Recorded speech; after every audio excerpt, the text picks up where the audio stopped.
साईं की बात। बच्चे, मैंने आदेश कर दिया है मेरे बच्चे, कर दिया है मेरे बच्चे।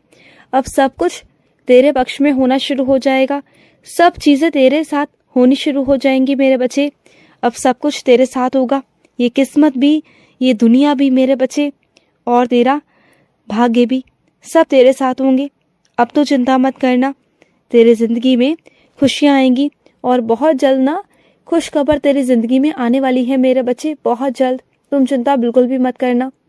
और सुनो, जो तुम्हारे ऊपर कर्जा है ना, जो तुम्हें चुकाना है मेरे बच्चे, और तुम बहुत परेशान हो कि कैसे चुकाओगे, तो सब हो जाएगा। बिल्कुल चिंता मत करना। तुम्हारे पैसों का इंतजाम मैं करवा रहा हूँ, और ऐसी जगह से हो जाएगा ना वो कि सब कुछ हो जाएगा। तुम बिल्कुल चिंता मत करना। और सुनो मेरे बच्चे, जिन रिश्तों में ना विश्वास ना हो, प्यार ना हो, तो वैसे रिश्तों को निभाने की कोई जरूरत नहीं मेरे बच्चे, क्योंकि वैसे रिश्ते ना खोखले हो जाते हैं। उन्हें जितनी बार तुम समेटने की कोशिश करोगे, पास लाने की कोशिश करोगे, उतनी बार वो दूर जाएंगे। वैसे रिश्ते अंदर से खोखले हो जाते हैं मेरे बच्चे। जो अपनी छोटी छोटी बातों को किसी और तीसरे इंसान से बताने लग जाए, करने लग जाए, दो लोगों की बात जब तीसरे इंसान तक पहुंचने लग जाए ना, तो वो रिश्ते खराब हो ही जाते हैं मेरे बच्चे।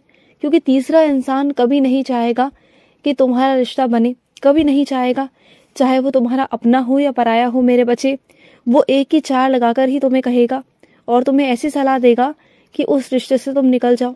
और तुम्हारा दिमाग इतना खराब हो जाएगा, तुम्हारी बुद्धि इतनी मलिन हो जाएगी ना, कि वो तुम्हारे ऐसे कान भरेगा कि तुम्हें भी लगेगा कि हाँ, ये रिश्ता बेकार है।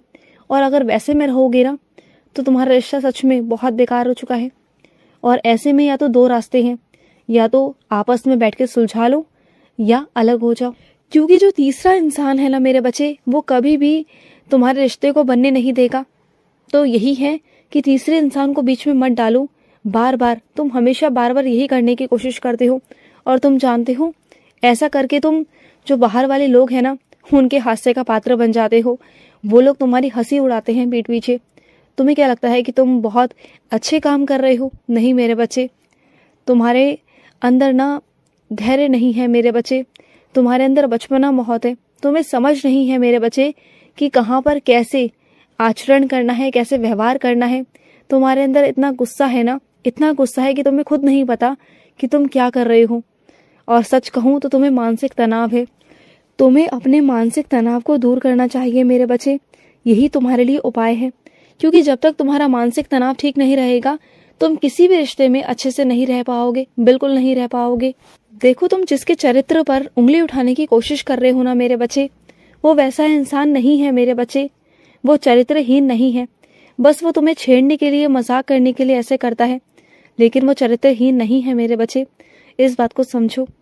और मैं जानता हूँ मेरे बच्चे, तुम अपनी जिंदगी में ना बहुत थक चुके हो, बहुत परेशान हो चुके हो। अब तुम्हें लगता है कि इस जिंदगी का अंत कर देना चाहिए, लेकिन नहीं मेरे बच्चे, ये जिंदगी यही खत्म नहीं होती। ये जिंदगी कभी खत्म नहीं होती। सिर्फ और सिर्फ शरीर त्यागने से जिंदगी खत्म नहीं होती मेरे बच्चे। जो ये आत्मा है ना, ये तो अमर है मेरे बच्चे। आत्मा कभी भी मेरे बच्चे जा नहीं सकती, वो अमर है। मैं तुम्हें इस बार बहुत अलग अंदाज में शिरडी बुलाने वाला हूँ मेरे बच्चे। इस बार मेरे बुलाने का जो अंदाज होगा ना, वो सबसे अलग होगा। इस बार अलग तरीके से तुम्हें शिरडी बुलाऊंगा, और वो इत्तेफाकन होगा। और होगा मेरे बच्चे, जरूर होगा, जरूर मेरे बच्चे।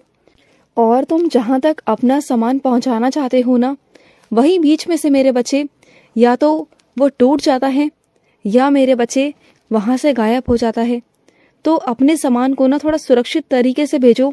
एक ऐसी जगह से भेजो जो सामान तुम्हारा सुरक्षित वहां तक पहुंच सके, जहां तक तुम पहुंचाना चाहते हो। उस जगह से मत भेजो जहां से तुम्हारे साथ एक बार नुकसान हो चुका है। तुम्हारा जो सामान है वो इधर उधर हो चुका है, जो तुम्हारे सामने आज तक आया ही नहीं है, और आया है तो टूटा हुआ आया है। तो समझो इस बात को। अगली बार से ये गलती मत करना। चाहे मेरे बच्चे कुछ ज्यादा पैसे लग जाए, लेकिन मेरे बच्चे सुरक्षित अपनी जगह पर भेजना है तो अच्छी जगह से भेजना। और सुनो मेरे बच्चे, तुम आजकल बहुत थके थके रहते हो ना, तुम्हें बहुत नींद आती है ना, तुम्हें ना बिल्कुल सोने को नहीं मिलता है ना। तुम्हारे ऊपर इतना ज्यादा बोझ है, इतनी ज्यादा जिम्मेदारियां है ना, कि तुम इतना बोझ तले जीते हो ना कि तुम्हें ना सोना भी नसीब नहीं हो पाता। आराम भी नहीं कर पाते हो। रात भर काम, दिन भर काम, सोना तो जैसे तुम्हारे नसीब में ही नहीं है, है ना। तो सुनो, मैं बहुत जल्द ना तुम्हें छुट्टी दूंगा मेरे बच्चे, और उस छुट्टी में तुम आराम ही करना। और ये मत सोचना कि मैं तुमसे काम ले रहा हूँ, नहीं, मैं तुम्हें आराम देने जा रहा हूँ मेरे बच्चे। अगर सोओगे नहीं ना तो तुम्हारी तबीयत खराब हो जाएगी मेरे बच्चे, जो मैं बिल्कुल भी नहीं चाहता। और सुनो, तुम जिस परीक्षा की तैयारी में लगे हुए हो ना, दिन रात मेहनत कर रहे हो ना, तो चिंता मत करो।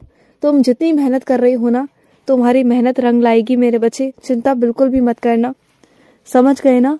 और सुनो मेरे बच्चे, अगर तुम्हारे घर के आसपास कोई कुत्ता है ना और वो भूखा है मेरे बच्चे, तो उसे थोड़ा सा दूध पिला दिया करो, इतना कर दिया करो मेरे बच्चे, या उसे बिस्किट खिला दिया करो, या उसे रोटी दे दिया करो, उसकी आत्मा को तृप्त कर दिया करो मेरे बच्चे। वो 1000 घर छोड़कर तुम्हारे चौखट पर आता है, जानते हो क्यों? क्योंकि उसे मैं भेजता हूँ, क्योंकि वो भी अंदर से जानता है कि ये साईं बाबा के बच्चे का घर है और वो वहां से खाली हाथ नहीं आएगा। तो वो तुम्हारे चौखट पे बहुत उम्मीदों के साथ आता है मेरे बच्चे। उसे खाली पेट मत जाने दिया करो, उसे कुछ ना कुछ खिला दिया करो मेरे बच्चे। और कुछ मेरे बच्चों ने नवरात्रों में खेतरी बोई है ना, तो करो मेरे बच्चे, करो। जो तुमने किया है वो बहुत अच्छा किया है मेरे बच्चे। जो तुमने कलश रखा है, उसमें नारियल रखा है ना मेरे बच्चे, तुम्हारे घर में बहुत बरकत होगी, चिंता बिल्कुल मत करना। और सुनो, जो तुमने अखंड दिया जलाया है ना, ये भी मुझे बहुत पसंद आया मेरे बच्चे। अखंड दिया 9 दिन तक तुमने जलाया, मुझे बहुत खुशी है मेरे बच्चे। इस अखंड दिए की रक्षा मैं करूंगा, तुम चिंता मत करना। तुम बस श्रद्धा और भाव से पूजा करते रहो। और सुनो, अगर गलती से तुम्हारा दीपक बुझ भी जाए ना मेरे बच्चे, तो घबराना मत, क्योंकि अशुभ कुछ भी नहीं होता, कुछ नहीं होता मेरे बच्चे। अगर जाने अनजाने कोई गलती हो भी जाए तो मुझसे माफी मांग लेना, मैं तुम्हें माफ कर दूंगा। और मुझसे बड़ा कोई है भला जो ये तय कर पाए कि शुभ और अशुभ क्या होता है। अरे जब तुम्हारे बाबा ने कह दिया कि कोई बात नहीं, तो कोई बात नहीं ना मेरे बच्चे। मैं तो जानता हूँ ना कि तुम कितने सच्चे दिल से, मन से काम करते हो, हर काम को तुम बहुत शिद्दत से करते हो। मैं कोई भी काम तुमसे करने को कहता हूँ तुम बहुत मन से करते हो, तो कैसे मैं तुम्हारी पूजा को स्वीकार ना करूँ मेरे बच्चे।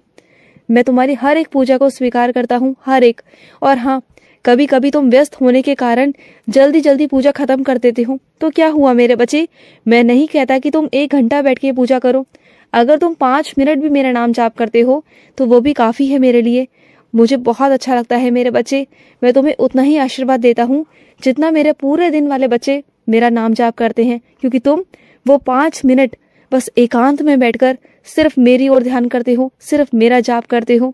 तुम्हारा ध्यान कहीं और नहीं भटकता, सिर्फ मेरी ओर रहता है।